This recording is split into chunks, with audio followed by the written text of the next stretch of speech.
Okay,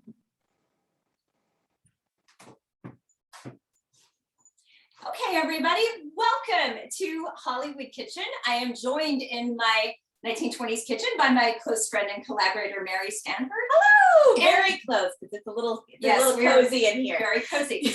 And I'm really excited today for our Christmas finale. We have Kristin Towers-Rowles, who is the granddaughter of Kathryn Grayson, and she has got a very special recipe directly from her grandmother. We're going to talk about Kathryn Grayson, her life, her career, this recipe. Ladies and gentlemen, thank you so much for joining us. And Kristin, welcome to Hollywood Kitchen. Thank you so much. I'm so excited to do this, really. And I'm so excited about this episode because there are some guests that I have really pursued heavily to get. This one dropped out of the sky into my lap. Yes, and I just want to thank a mutual friend of ours, Lana, who was like, you should be on the show. And that's how we got to know each other. Yeah, so shout out to Lana Rushing. Thank you, Lana. Yes, and before we get started, for some people who may not know about her, can you give us a 101 on Kathryn Grayson, her career, just so people know what you're talking about? Yeah, my grandmother was, she was one of MGM's musical stars, and she was Kate in the movie Kiss Me Kate. She was Magnolia in Showboat. She starred in Anchors Away, Toast of New Orleans. I mean, a myriad of films. Her leading men were Mario Lanza, Howard Keel, little guy named Gene Kelly, Frank Sinatra. She was of an era where people were raised on classical music, and she was raised on classical music and opera, and she just was at the right place at the right time with the right beautiful face and the right beautiful voice. And yeah, she signed a contract at 15 years old with MGM and basically grew up at MGM, and really grew into herself as a performer. And I think after having my mother and doing like Kiss Me Kate, she really kind of came into her own. And I think most people know her from Kiss Me Kate because that was her most diva-licious role. So she also was loaned out to other studios actually, to do some films. I know she did the Desert Song for a different studio, but mostly she worked at MGM, and then she went on to star in Broadway shows, and she did a one-woman show. She also has a bunch of voice studios and centers in different universities around the country that are named for her. And she also taught in her later years, she taught master classes. And so she would fly around the country teaching master classes. I mean, this was even after I was in college, so it wasn't that long ago. And into her 80s, she was still teaching voice and she was still singing. So she was a pretty special lady. And she was my mother's mother. Yeah. And then she was married for a short time to my grandfather, Johnny Johnston, who was my mother's father, who was also a performer and actor. And he was also on Broadway. And so that's my family history. And then my dad is an actor. So I come from a long line of performers. So my grandmother, though, was, I'm also a soprano and a musical theater performer. So I felt very closely, related to her in so many ways, being a woman, being a mother, and I grew up with her. She was my granny, so I would go to her house every holiday. I spent my summers there as a child, and then I lived with her even as an adult for a short time, so a couple years. So yeah, in all different aspects of my life, I spent my holidays and my summers, so like my most treasured childhood memories with my grandmother. Yeah. And so this recipe, when you contacted me about what recipe, this was the one that just jumped out at me because my grandmother was born and raised in North Carolina. She was from a Southern family many, many generations back, like pretty much all the generations back. And she moved to St. Louis, Missouri when she was a teenager. She was born during the 1920s. So during the Depression, they kind of lost everything and they moved, and that is where she was living when MGM found her. But her whole culture was Southern. So the food that we'd eat at the holidays, that was where you saw like that Southern belle come out. And I remember this recipe because it took days, because now you can buy chestnuts and they're shelled. But in those days when I was growing up, I don't know if there were shelled chestnuts, but she didn't buy them. She sat around for days and days. I mean, you would never think this is the famous Kathryn Grayson. She was just shelling chestnuts and very precise about how she cut the bread and let it dry out and all the things. So when you asked me for a recipe, this was the one. I just remember it so well. It means so much to me. We're so glad to be able to make this. Like it's an honor for me. So Carrie asked me to come because I'm also a soprano, as Carrie knows, a huge fan of operettas of that era, and I basically sang along with your doing. Like, Yeah. as a child, I would sing along with all of those recordings that she did, all the wonderful movies. And so when I think it's so wonderful for all of us have our memories of our families and the food that is important for us. And it's so wonderful that you were able to share this recipe with us that tells the story of who your granny really was as a person, not just as a movie star.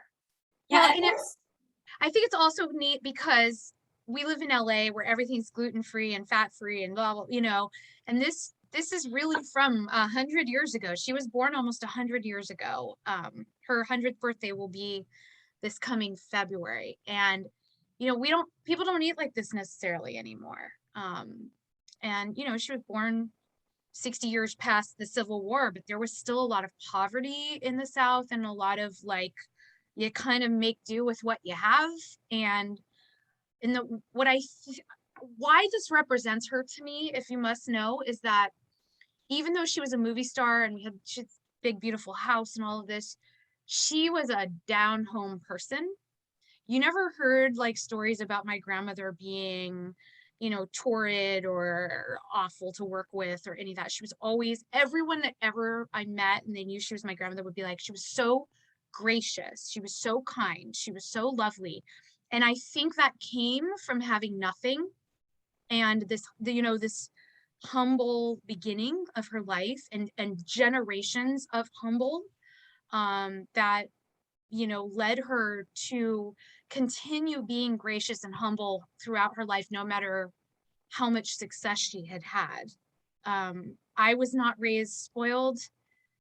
I certainly was not raised spoiled. My mother was an only child, but she was still also grateful and raised me to be grateful. So this recipe is not just food. It's literally like an outward expression of gratitude and making do with what you can and also making enough so that everyone's included, which was another thing. My grandmother had this big, beautiful house, and every holiday, I mean, there would just be like so many people there. If you were coming, you could bring 10 friends, and my grandmother would feed everybody. She was just that kind of spirit. She was very gracious and generous. I always really value when I get a recipe directly from a relative, because like when I did both the Fay Ray and the Victor Mature episodes, I sent both of their daughters like a ton of stuff, and both of them were like, no, this is what we're doing. This is what we want to do. And I'm like, oh my gosh, I would love that, because you knew them, you know, you were there. So to me, those are way better than stuff that appeared in a fan magazine. This is an eyewitness account of how they lived their life. And that to me is really fascinating. And also she was a single mom from the time my mom was 2. She had people that helped her, but she was a single mom. So she didn't always have the time to cook when my mom was younger. So when I came along and my grandmother was older, I think it was really important to her that she was able to cook again for her family. She wasn't on set 16 hours a day or whatever at that time. But when my mom was little, she was working a lot. She was a single mom, you know. Oh. So this is also about bringing people together. Well, let's start the food first, because I always like to get it done early and then I can relax Sure. a lot more. Yeah. Conversation.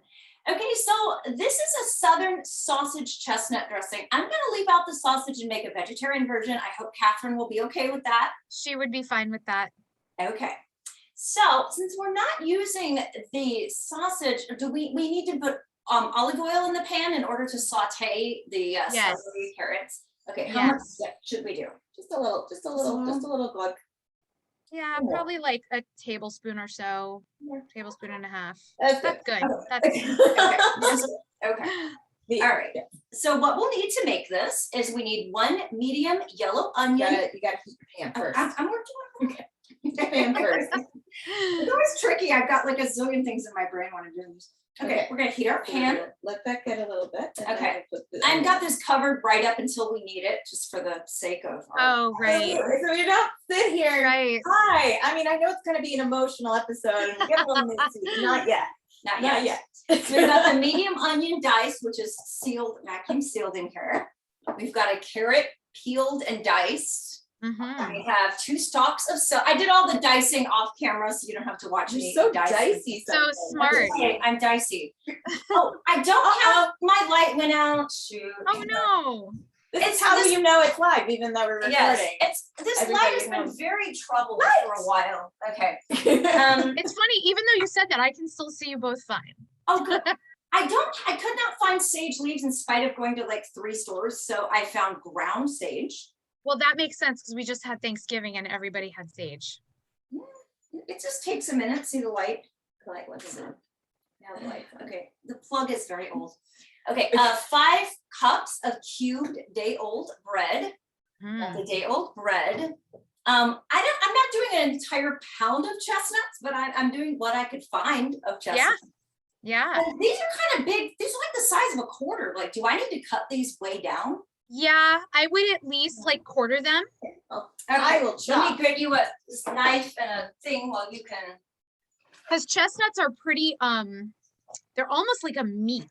They're really like Thank you. chestnutty. I don't know how to describe it. They're mealy almost. So you wanna break them down a little bit. Okay, that's good to Yeah. know. Let's see, the chestnuts, 1 cup of chicken stock. We've got that right here. 1/2 cup of heavy cream. We have that right here. And 1 large egg. We have that right here. So we've got all the ingredients lined up. Mary is chopping up those chestnuts. Great. Okay, the hot plate takes a few minutes to kind of get trucking here. We're so lucky to be making this in the year 2021 because I'm telling you, this thing used to take forever because of the chestnuts. Oh, wow. All right. Chestnuts, because they have like a really hard shell and you have to break them and the whole thing. Oh, wow. All right, so saute onion, carrot, celery, and sage. So since this is heating up, I think I'm gonna go ahead and start pouring the onion, carrot, celery, and sage into the pan. Yeah. Fill it here. Sounds We good. might have to open the window because given the tininess of my kitchen, the smoke alarm is known to freak Yeah. people out, so. I know mine does the same thing. My house is from 1942 and it's same thing. I think they call that mix that you're making right now, onion, carrot, and celery is called a Mirepoix. Mary, are you ready for the onion? I am ready. All right. If you need to open that window, it is right there. At your leisure. Okay, that's some powerful onion. Woo! I know. All right, got the onion. All right, it doesn't say what actually, it says, well, it says sage leaves. How much actual sage should I? How many sage leaves does it say on that? Let's see. Half bunch. Okay, so I would do about a tablespoon of dried sage then. Okay. Because dried sage is going to be a little stronger than fresh sage. Okay. I mean, a half a bunch is a lot of fresh, so I think dried. It's just about a tablespoon. Yeah, I would put it. Maybe you can put it in your. I always kind of palm it in my palm, and it the size of a, well in the middle there that I'm. yeah, gonna you do. can just kind of, yeah, Yeah, that's sure. good. Okay. Okay, so I'm stirring the sage, the celery, the onions, and the carrots here on the hot plate. While Mary slices the chestnuts. Mhm. It says Yeah, and you'll season with probably salt. want to break down the, like, let the onions and the stuff break down for about 5 minutes, if I remember correctly. It's, you want to do it, you want to get them nice and like caramelized. Caramelized, okay. I actually wish I was there so I could smell it because it smells really good. It smells like yes, it smells lovely. That sage is really coming up. Like it smells like a Thanksgiving, but it's Right? like Christmas. So it's like it's that, American holiday smell. Yes, yes, love it. Seasoned with salt and pepper. It doesn't say how much, so do I just do like a dash? Yeah, a little Yeah, dash. I would just kind of feel it out. Okay. I enjoy, I'm a fan of salt. I think salt is good. Yeah. Salt also can make your onions sweat if you put it in too early. So I always let my onions cook a little bit and then I'll add more. Do we stir it a lot or do we let it kind of sit here? You can tell when when the onions are starting to get a little brown on one side, then I would stir it a little bit. Yeah, don't be shy. Yeah. Give it a good. Yeah, there you go. Scoop them and.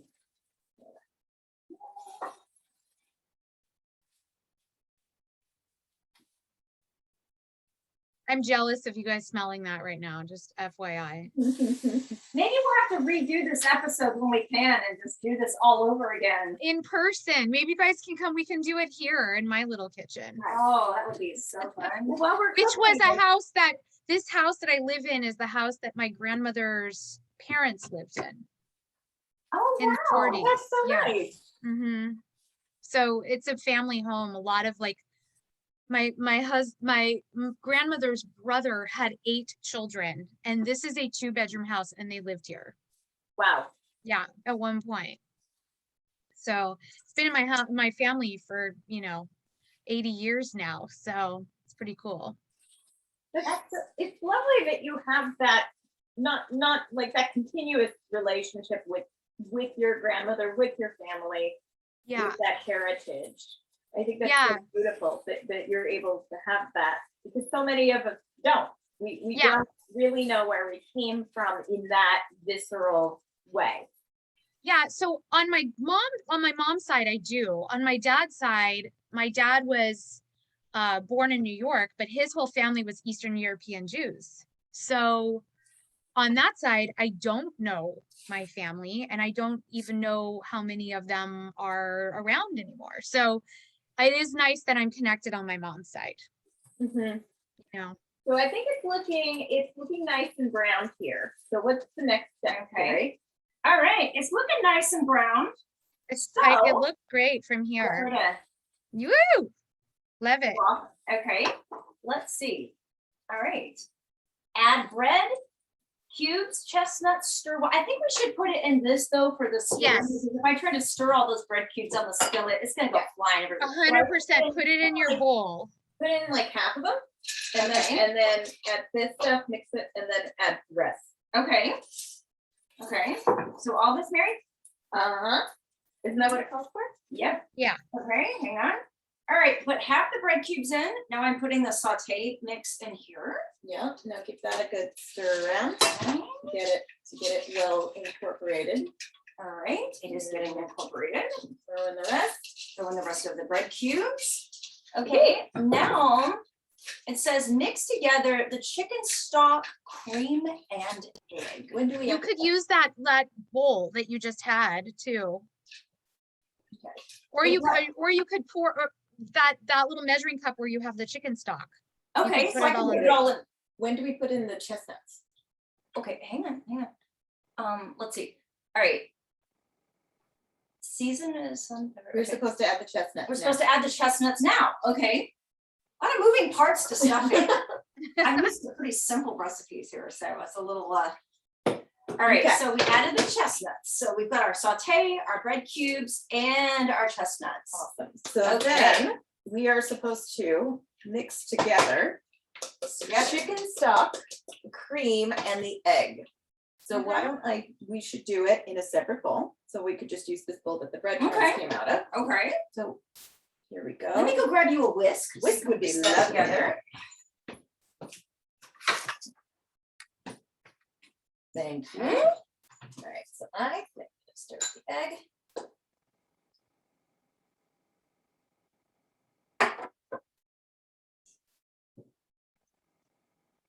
Okay. Add in The cream. the cream. I'm gonna give that a little pre-whisk. Bring up that egg. And I'm just going to start pouring in stock as I go. Okay, now do we pour all of that over the stuff in the bowl, or do we pour it in the baking pan and then pour the mix? When I've done it in the bowl because it's easier to get everything saturated that way and That's then a good pour it. point. Yeah, and also it breaks down the bread a little bit. When you put it in there so that it will fit better in your casserole. Okay, that is a great point as well. All right, All right, so I'm gonna pour this over the mix. it's a nice Okay. custard you've made there. All right, I'm gonna kind of stir this up a minute and then we will pour it in the baking pan. And you said to use a 9x11 pan. I have a 9x13, but you said that would probably be It's fine. fine. Yeah. Okay, so we are gonna use that. And then we're not gonna heat the oven tonight because my entire apartment will be 375 with Mary in it. I get it. I When get Mary it. leaves, I will turn on the oven and I will put this in. And it will be baked ultimately at 375 degrees for 35 minutes. So does it look like this is pretty thoroughly? It does, but how do I want to taste it? You want to taste it now? When we make it, we should put it. I'm not gonna eat it right now. It's got raw egg in it. Okay, just ask it. You never know. All right, well, do you want me to turn on the oven? let's Are take you it. willing? I am willing. I am You're willing. willing? All right, let's do this.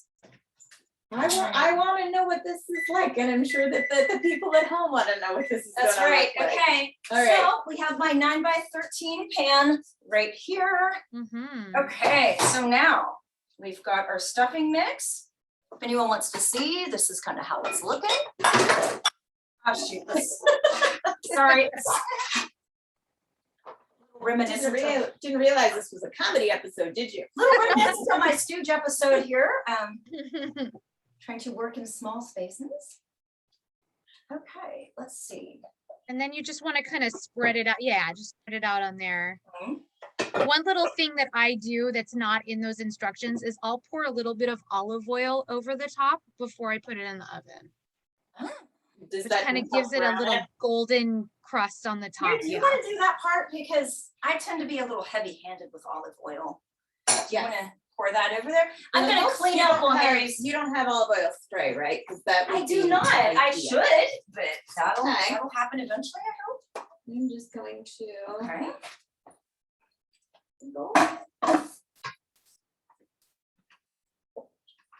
Okay. Cleaning up the table here so we're not quite in. Yes. I'm a clean as you go kind of cook myself. Try to be. Especially when you I have a small space. You have to. You can't function. Yeah, I mean, it's. Yeah. Okay. I'm jealous of you guys getting to eat that. It looks so good. I'm jealous of me getting to eat that I am looking forward to seeing when Yes. it comes out.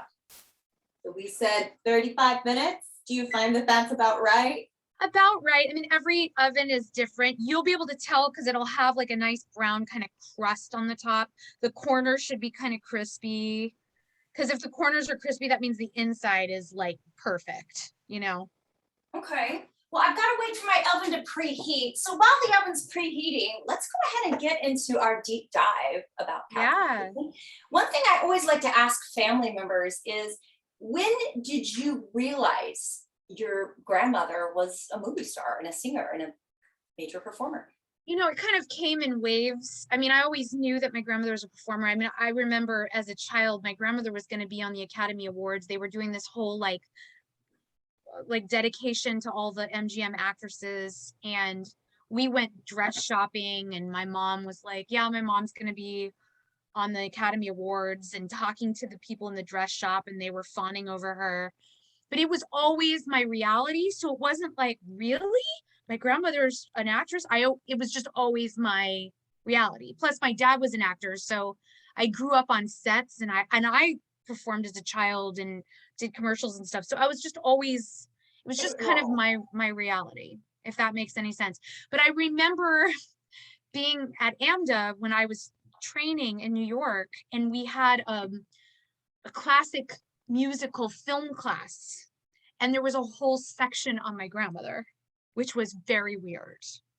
And having other students like turn around and like look at me like, oh my gosh, it's your grandmother. And like in Kiss Me Kate, she had red hair and I have red hair. So it was like, you know, it was just, and I was 19 years old. So I was very young, and I looked like her, and people were like, wow, you know, just, it was jarring. I think as I went on with what I do, the significance of who she was and what that whole time period of film meant to musicals and film people, like it means so much because we'll never see it again. That will never happen again, right? Such a special golden age. And so I think as I have gone on realizing that, now I'm a director and I teach musical theater and all of that, it has really, it always deepens my understanding of where I come from. Because it's not like I do something else. If I did something else, it might have just been kind of like, yeah, that was cool. But because I do this as well, it's, you know, I'm constantly, you know, understanding how amazing that whole time and her work was, and how important it was.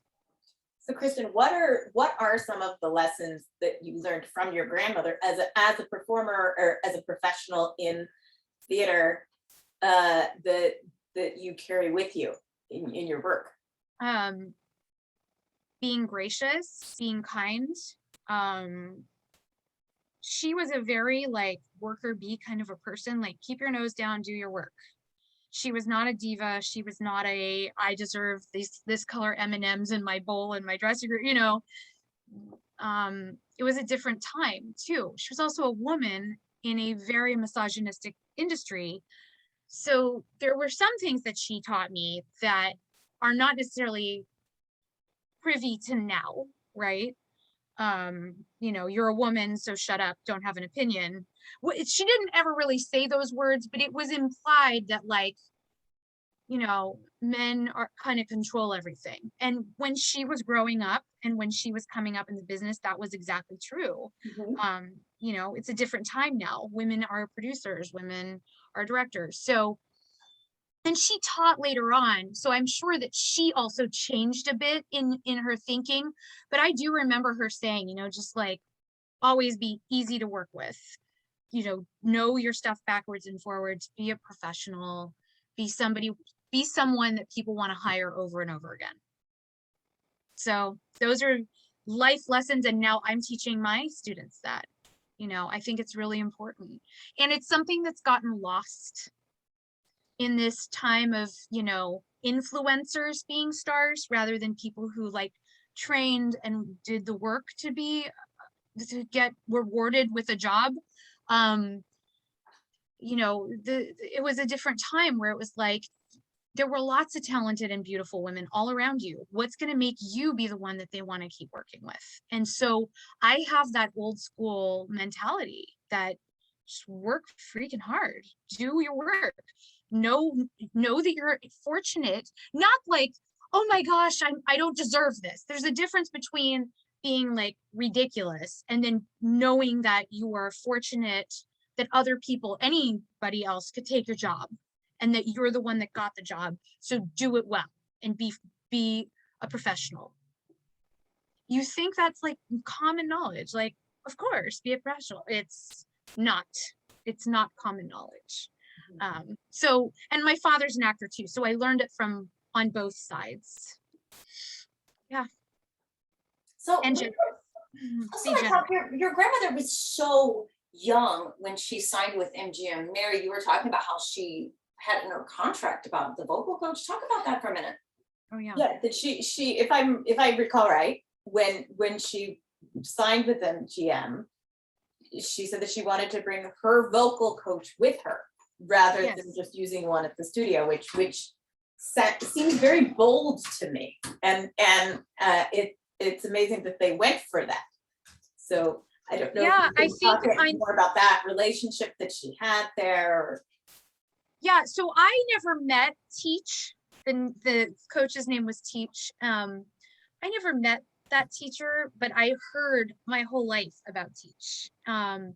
Because my grandmother was so young and she was not an actress, she was a singer, and they were taking her and putting her on camera and making her say words. And she was so young that I think they wanted to give her whatever would help her remain comfortable in what she did know, which was the singing.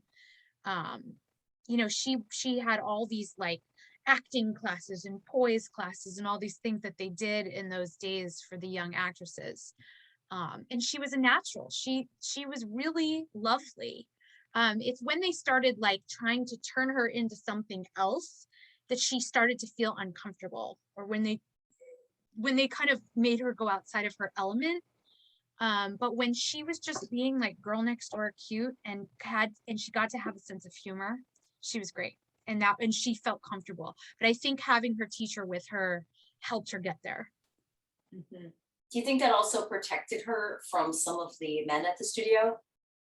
I'm pretty sure that was part of it too. She also had 2 brothers and a sister, and they were all performers. So in her first movie was Andy Hardy's Private Secretary, but her next movie was a movie called Seven Sweethearts, which I love. Yes, and her sister Frances Rayburn, who was an actress, was in that with her. So I think at first they were really trying to like introduce her to the world, but keep her as, you know, little girl and protected as possible, in the midst of, you know, everything that's in the business that can age you quick, you know. And she got married to one man who went off to the war, and they annulled their marriage or something. It was like 6 months and it was nothing. And then later she met my grandfather on set in the movie Till the Clouds Roll By. That's where she met him. And his stuff was cut, but I've seen all the outtakes. Very cute. They were very, very cute. So yeah, I think having her whole, I mean, it wasn't just Teach that came with her. It was the entire family. Everyone moved to California.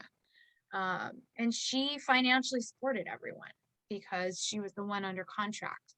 My great grandfather was an architect, and he did go on to build a lot of houses in LA. And in fact, he built, because he lived in this house for a while. So there's add-ons in my house that he put on here in like the 50s. So yeah, I think she just, you know, she was one of the lucky ones that had a lot of support. There's a lot of girls to this day that move here from wherever and want to be a big star, and they get in with the wrong person or group of people and bad things happen. And my grandmother was very lucky. She remained rather innocent in the midst of a business that takes innocence very quickly. So. What was she like as a grandmother? So my grandmother has a really wicked sense of humor. She had a really wicked sense of humor. She was very protective. She hated like anything rock and roll, anything contemporary. Like her musical taste stopped at about like 1945. She wanted me to be a beautiful singer and not have to do that chest belting, as she called it. So she was very protective of me as a performer, but also just, she told me a lot of stories about like growing up in the South and being poor and being grateful. She was very, she was a woman of faith, big belief in God, talked about God a lot, but it was weird because she had this like Southern voodoo God mixed. She'd like count to 10 and like hex someone, and I'd be like, what's that? That's not Christianity. Like, what are you doing? She was Southern. She was Southern. She didn't have a Southern accent anymore. I think MGM probably like got rid of that right away. But she was like, she was kind of like a really fun, wacky LA lady. Like, I don't know how to describe it. She had 10 dogs at all times. She loved dogs. If a dog died, she got a new dog. Like the next day there was a stray dog that would come into that house. Then all the neighbors knew her as the lady with all the dogs, because you drive past the house and it just sounded like a shelter. Did she have a favorite breed? No, her favorite breed was what dog needs a home. Aww. And it's funny because in her life, she was kind of like that. Like, I got injured in my late 20s, and I was on tour with a show, and it changed my whole life. And I couldn't work because it was a workers' comp situation. And she's like, come live at the house. Because I had someone staying in my room paying my rent because I was on tour when this happened. So then I had nowhere to stay because there's a person living in my room and I couldn't kick them out. So she said, come stay with me. And her house was filled with strays, humans and animals. There were just like friends that lost their place to live. And she'd be like, come on, I have a 20-room house. She was very kind of like co-op-y in her life.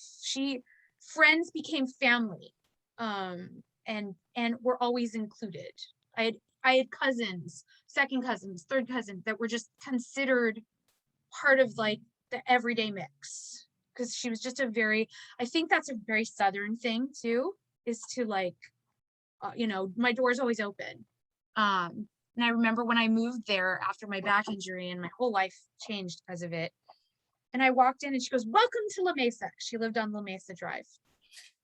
And it was just like, she didn't say my house. She said La Mesa because La Mesa became like a hotel of so many different people. Like there was just always friends and people there and dogs. Naming your house is also very Southern too. So very Southern, yes. Very Southern, because yeah, I live on another street. I won't say what street, but I live on another street. And she called this house that street. And she'd call her house La Mesa.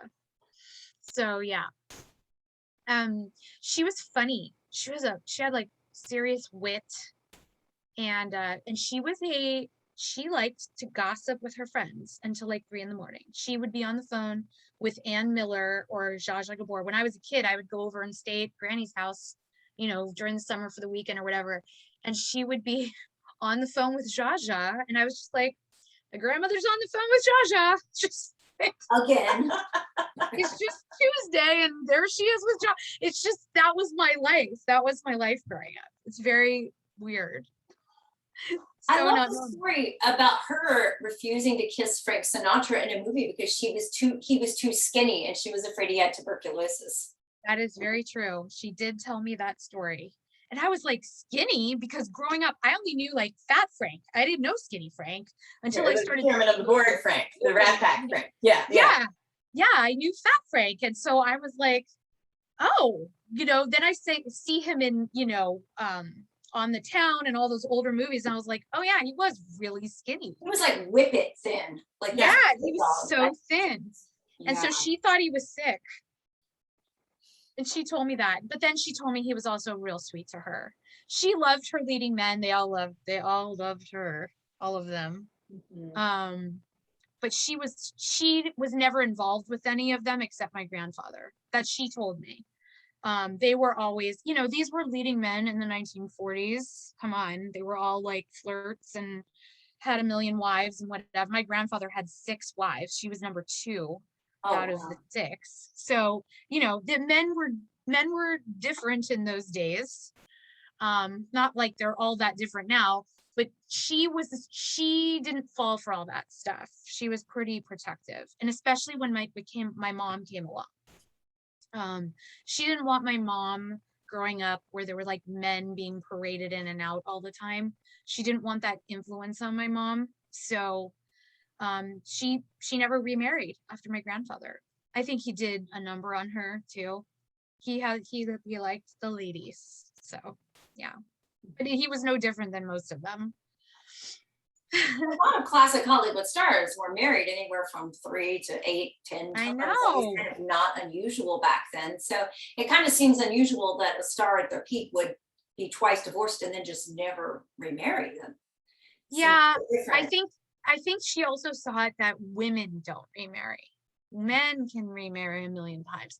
That's what I'm saying. There was this kind of old-fashioned view of the roles that we're supposed to have, you know, and then she was not fond of like me, you know, living with a boyfriend before I got married, things like that, that were just like, you know, because it's a different world now. Mhm. But she never would have done that. She never would have lived with a man and not married him. So different time. Different time. So I'd like to ask, going back to talking about her co-stars in Yeah. the film, because I agree that she had chemistry with all of them. Yes. There's not a single film that I've seen where I'm like, well, that was a little bit phoned in. Like, I think that one of my favorites, I think, is her on-screen relationship with Howard Keel in Kiss Me Kate, that they're just having a blast together. But she Totally. also, her on-screen, she plays so well with Mario Lanza when in the films that they did together, that sometimes I feel like they're duets for sometimes anything you can sing, I can sing louder. And, Yeah. and it was a lot of fun to watch them together. So what are some stories that she shared with you about her co-stars? Like, or Well, I know with Mario, I think the big thing with Mario is that she really wanted to be an opera singer, and that was her goal, and she did go on to sing opera. And he was an opera singer. And so even though Howard Keel sang operetta and had this beautiful, he was more of the showman, you know, in the Broadway sound. And Mario was more of the opera singer. And Mario's family was very close to my grandmother. And after Mario died, the 4 kids lived with my grandmother for a while. I grew up with Colleen Lanza as my aunt, his daughter. I mean, I called her Aunt Colleen. I didn't even know we weren't really related until I was like 12 years old. So, and I'm still friends with his daughter who is still alive, Elisa Lanza. So, yeah, I mean, she loved all of them. She was a very loving person in general. And then, you know, she worked so closely with all of them multiple times. So I feel like, you know, when you do that, I know for me, when I have my leading men, I mean, you become family with these people. And they would always flirt with her and stuff, you know, and she knew their wives. So she'd be like, stop it. She was also kind of tough. She could, like, you know, elbow someone if they were getting too handsy or whatever. So she was kind of a tough broad. I love that about her. I've seen her do things like that. Like, she'd be like, stop it, you know, to whatever. So she could, like, who you see in Kiss Me Kate, I'm not saying she's a shrew. I'm not saying that, but she had a side of herself that could be very, like, forward. And I like that, because the Kathryn Grayson that we see, you know, the beautiful soprano, no one's like that all the time, you know? She was like that enough in real life that she wasn't really putting that on, but she was multifaceted. So I like the fact that she could, like, shut someone up if they said something she didn't like. She was pretty forward about things. That's really cool. And I love that you are carrying on this family tradition. I am. I have 3 kids, and a few years ago, about 10 years ago. So she died in 2010. So in 2011, a producer named Michael Sterling, he produces a lot of cabarets and such around LA. He said, you know, I think you should put together a show about your grandmother. And I was like, no. I was like, I don't want to be compared. I am not a cabaret performer. I am an actress. I like playing other people. The last thing I want to do is stand up there and be me. And we talked about it for a long time. And he was like, no, you have such a unique story. You need to tell it.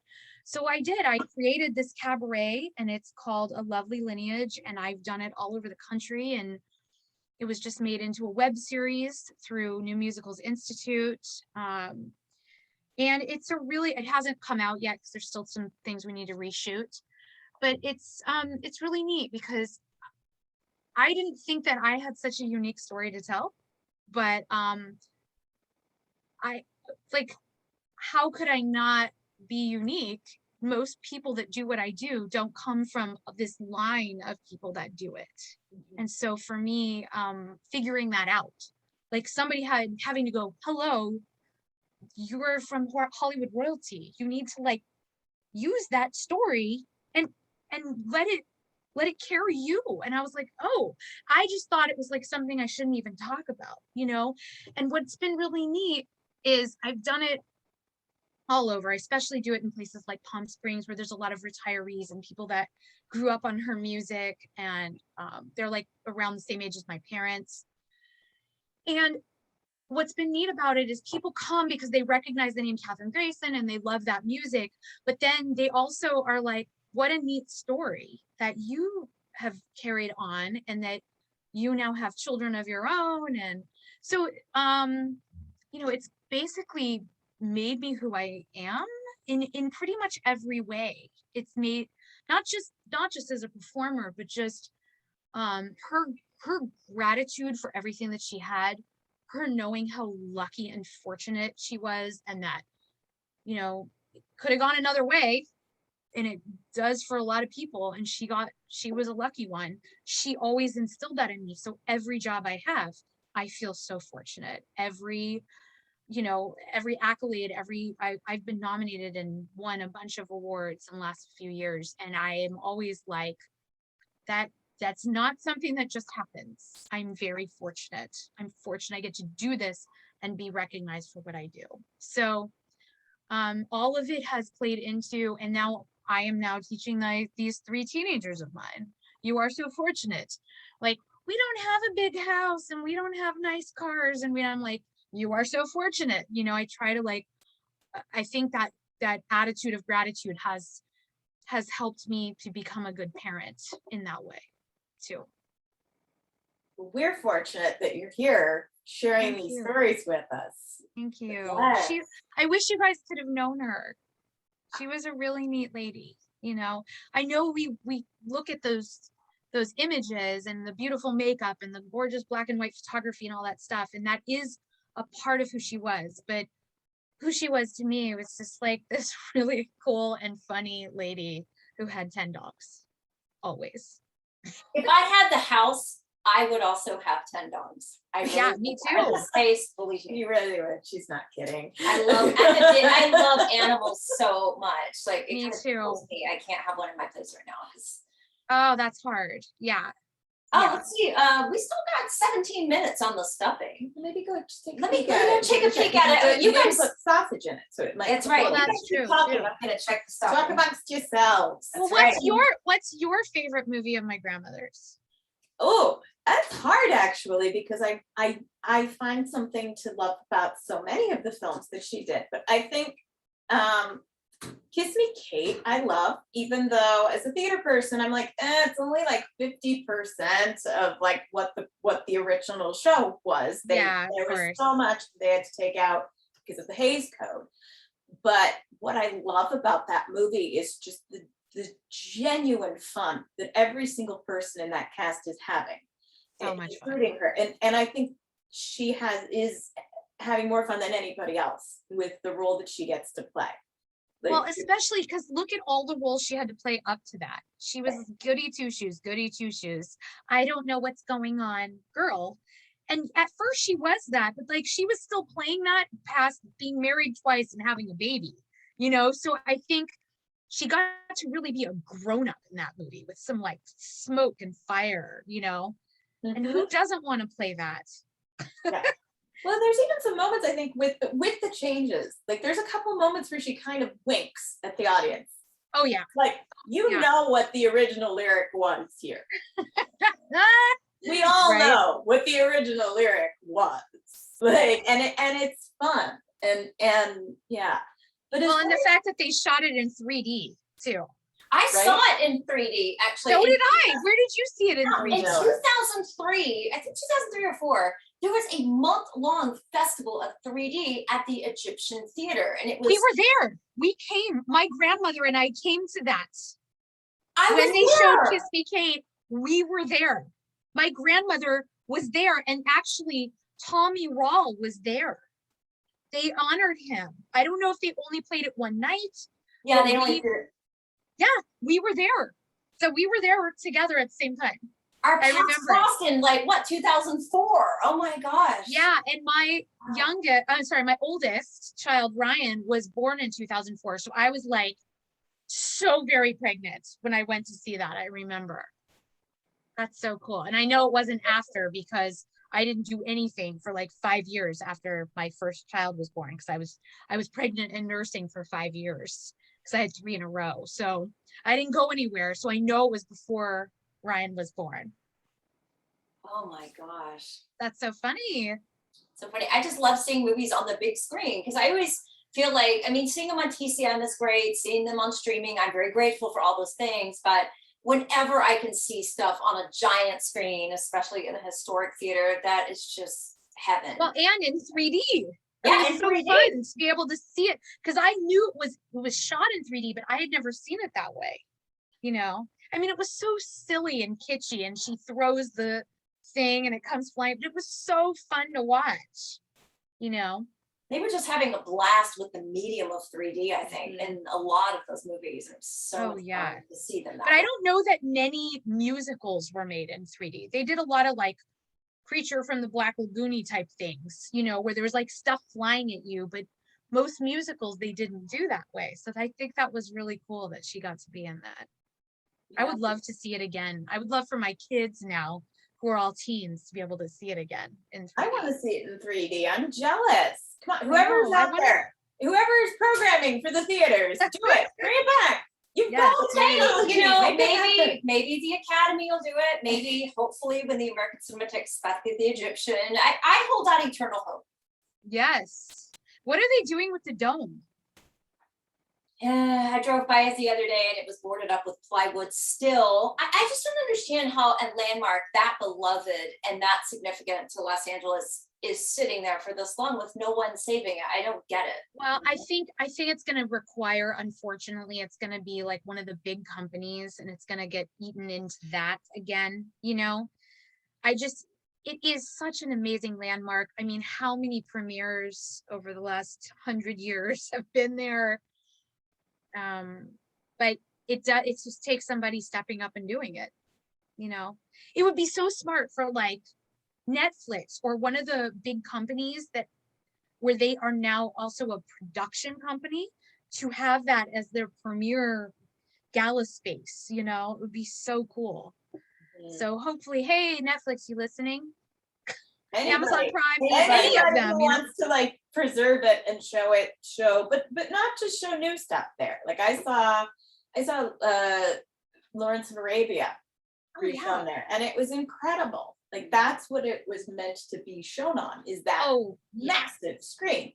Yeah. And so I think whoever, let's knock wood, whoever gets it, you know, should continue to show these classic films there. Yeah, but they were meant but to be. so if they showed classic films even at the time and then they used it, you know, it would be a really smart show palace for them. Because that's where, you know, they created all of these show palaces like all over the country. Like Warner, I've done a lot of shows. Like I did Kiss Me Kate at the Warner Grand in San Oh, that's Pedro. beautiful. Yeah. Yeah, so that was created by the same architect that created the Pantages, and they did them all over the country so that when they had premieres in different places, they'd have a show palace for the premieres of these films, and they would make them a theater that you could also have almost like a Radio City situation where you have a live show beforehand like they used to do, and then bring down the thing, show the newsreel, and then show the film.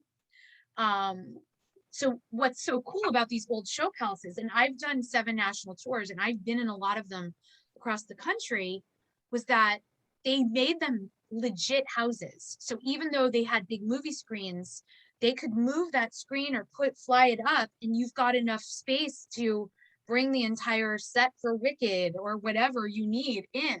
We just don't make theaters like this anymore. You know, they're not building that anymore. And the dome, I know that there have been other things besides film in there too. They have a big space, a stage. I think there's a pit.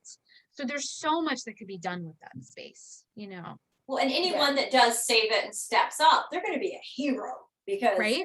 all of Los Angeles will be just thrilled and delighted that Well, something is. and there's tourist dollars to be considered going in there. Just people would love to see something at the Cinerama Dome, you know. It's famous and Famous.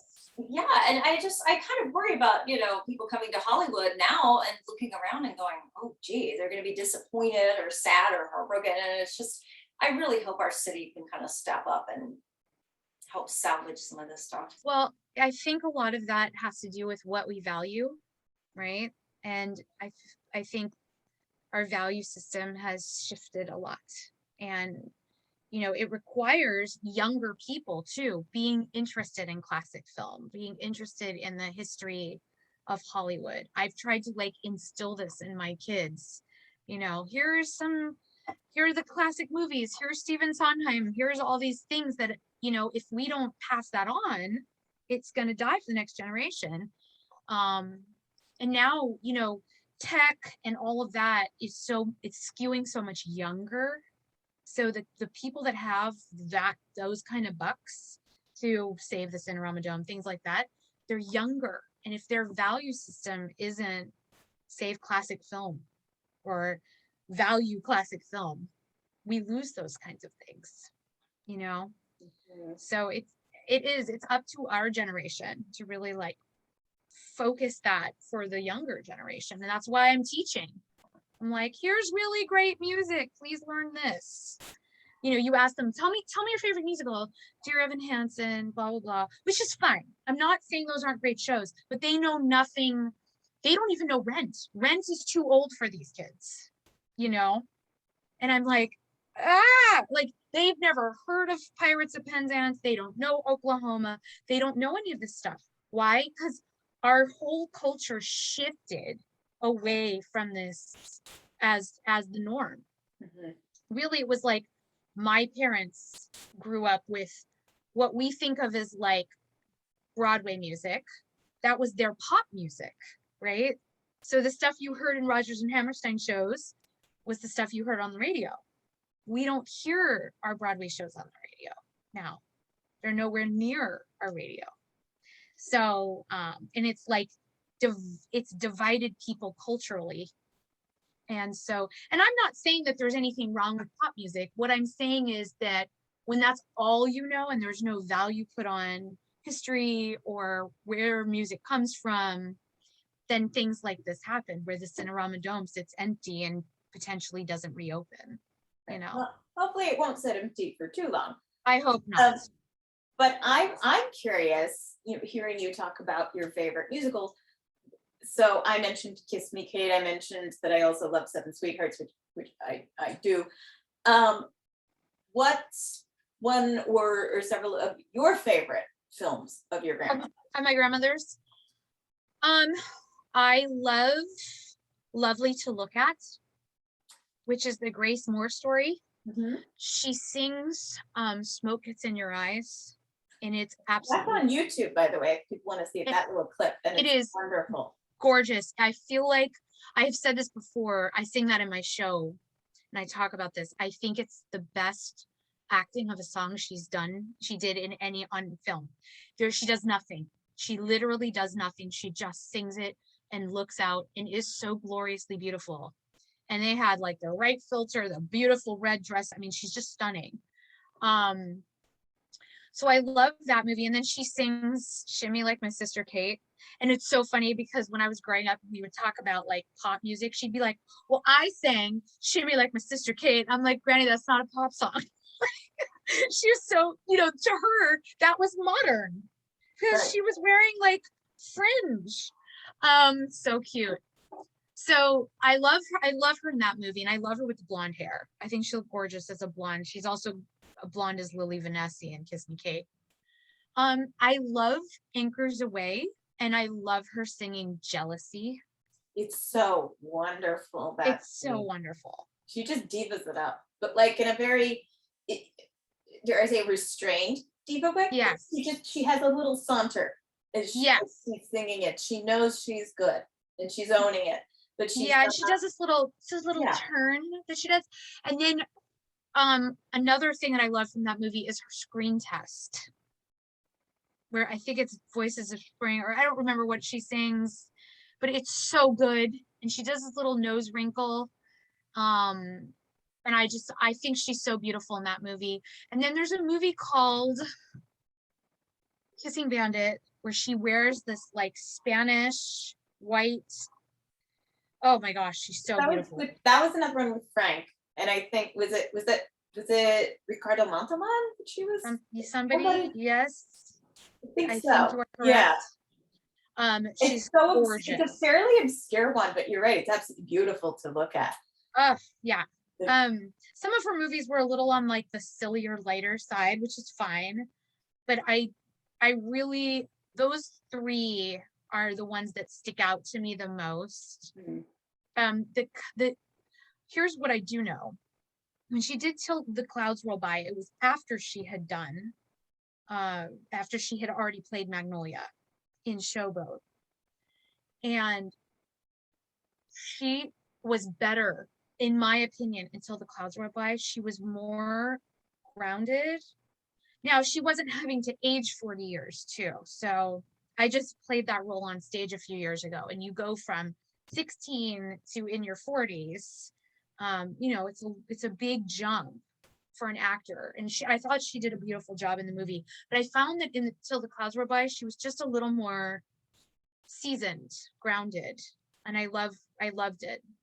How many of your grandmother's roles have you played? So you've done Magnolia and Showboat. I've only done those two. I've done Lily Kate, and then I've done Magnolia. Those are the only two. And then I've done so many other things that she would not have enjoyed listening to. Because I was not a soprano I am a soprano, but I've had to belt a lot because the difference is that I am often cast as a floozy. So the difference is my grandmother was always cast as like the innocent. I never cast innocent. I have red hair. I'm well endowed on the top. So I am very often in a blonde wig with some kind of accent, smacking gum. I've been, Audrey in Little Shop, Norma Cassidy, in Victor Victoria. Those are the kind of roles I do really well. I'm my dad's daughter, so even though I'm a singer, my dad is this like unbelievable actor, and I really got my acting chops from my father. And so I'm much more of a comedian, and like, not to say that my grandmother wasn't funny, she just was kind of put in a niche, right? Like they were like, this is what you do. And I don't have any of that kind of success. So I've kind of just done everything. Like I've just been really lucky, and I've gotten to play a lot of different kinds of roles. I don't have any money, but I've had a lot of fun being on stage. So I would love to see this lovely lineage show that you've done. So when it's ready to watch, I will let you know.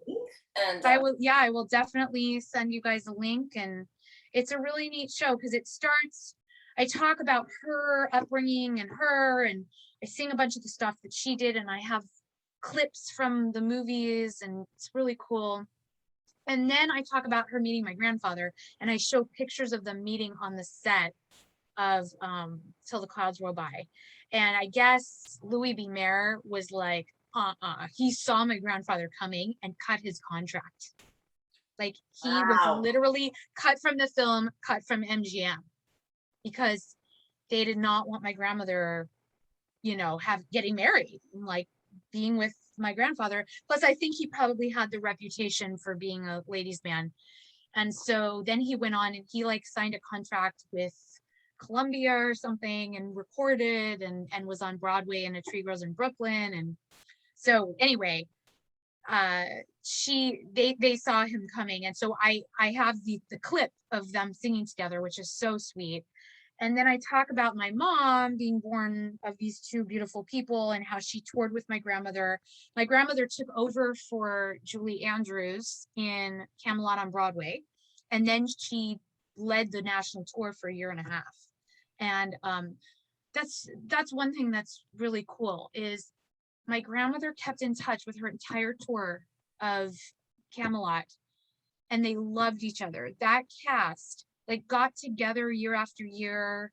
You know, that doesn't always happen, especially if you're touring and there's a star and there's other rest of the cast. They don't always mix. And they toured by train because this was the 60s. Their cast and their sets were so massive that they were on their own train, like a Camelot train. And they could only go into cities where they could take the train. And my mom toured with her too, which was really cool. So yeah, I think the show is really neat because she wasn't Judy Garland or Marilyn Monroe or some of these people that they're like household names, unless you're like weird like us, Mary, and we know all the sopranos that ever lived, right? Right, But, because when you are a soprano, that's right. what you do. That's what you do. That's what you do. All right, and ladies and gentlemen, we have got stuffing. Ooh, it looks so good. Yes. Oh, that's great, and it smells so nice. Yes, You I'm gonna smell do that Yeah. sage in there? It should smell like that sage. That's what it does. It smells Yeah. like that nice, bready, sagey, delicious. And you want to get a good spoonful of that chestnut with it. Okay. The chestnut really makes it. I wish we had smell-o-vision. I know. I'm so freaking jealous of you guys right now. Like, I wish I could eat some. This just means we gotta do this again, is what it means. Yeah. You must have other recipes of your Yeah, grandmother's yeah. that you- Yeah, and I have stuff that I would make with my mom and my grandma too, so we could do something else, like summertime. We did do, we didn't even talk about like the toast of New Orleans with Mary I London and David know, Gibbons. it's Which so is- true. She so has, it's another one where she just has so much fun being not the very sweet, like she's more of the kind of character that like Jeanette MacDonald would have played, where she was the ultimate diva and she is not having any of this. Yeah, she's not having anybody's nonsense. Yeah. All right, guys, let me know how it tastes. I really hope you enjoy it. Little crispy on the top, which is what we want. Yes. It's still piping It's a little hot. I'm giving Yeah, it a it's minute so I piping don't burn my. Sure. I And in really the hope summer, I'm always looking for recipes that are summery because since my kitchen's tiny and it's hot in LA, any summery recipe that does not require a stove is like really huge. Is it good, Mary? It's delicious. The chestnut. Oh, I'm so glad. It's just very, it's great. Mm. Now, we didn't make this with the sausage, but you were telling us earlier before we recorded that you could make this with any kind of sausage, right? It doesn't have to be traditional sausage. Yeah, you can Chicken make it with sausage. turkey, yeah, turkey sausage, whatever. But the other thing you could do is do like impossible sausage, right? You could do it vegan. And you could replace the egg with just egg, which is an egg replacer that's vegan. You could do, instead of cream, you could do coconut milk in there. Mm. You know, the thing that makes this is that sage, the flavor of the sage in there. This is so good because I ran out of Thanksgiving stuffing and all my leftovers in the fridge, and I've been like, oh, I need more stuffing. So this. Perfect. Well, That's hope that awesome. everybody will make this for their family holiday gatherings that are coming up, for their Christmas meals or whatever meal it is that they're doing, and celebrate their family by celebrating your family. This means so much to me. I was telling my kids, they're like, what are you doing? They're like, but you're not cooking it. And I said, no, they're gonna cook it. And I said, it's really special. Like, this is forever. My family recipe has been recorded by you two lovely ladies, and I'm so grateful. Thank you. And Thank you for sharing it with us. yes, and I feel like because of the pandemic, there's been so much that geographically keeps us apart. Yes. And to me, Yes. that's one of the things I love about doing these episodes is most people love movies and food. So Yeah. it's kind of a way for us to be together. And I love it when people watch it in other cities, states, countries, or even in LA, and they make it too, and they post the picture. It's kind of like we can all share and enjoy something together. Well, and food is a universal love language, right? I mean, Yes, yes. there's no better way to express that you care about someone than to make them a tasty meal. And so I know that when I was little, I had a pretty rough childhood in my immediate home. And so going to my grandmother's and having this was like home. That was what felt like home to me. So the fact that I can share that with you and your viewers, and that they can get a little bit of that solace that I got, you know, it's really special. Well, thank you so much for joining us tonight for Hollywood Thank Kitchen. you. And thank you to Lana Rushing for bringing us together. Thank you Yes. to Mary Stanford for collaborating and helping me. And Kristin, thank you so much for sharing your talent and your family with the world and helping this incredible legacy live on. Thank you. I really appreciate it because, you know, not everybody knows. And I think it's really important. This is how we do that. We're doing it. You're doing it. You're keeping it going. So thank you so much. Thank you. And we all hope that you have a very Merry Christmas. Or happy holidays. Happy holidays. Yes. Thank you. I'm a Christmas caroler singing all over LA. So I will be having lots of happy holidays. Yes. Excellent. And thank you again. Stay tuned for more food, fun, and film history coming your way from Hollywood Kitchen.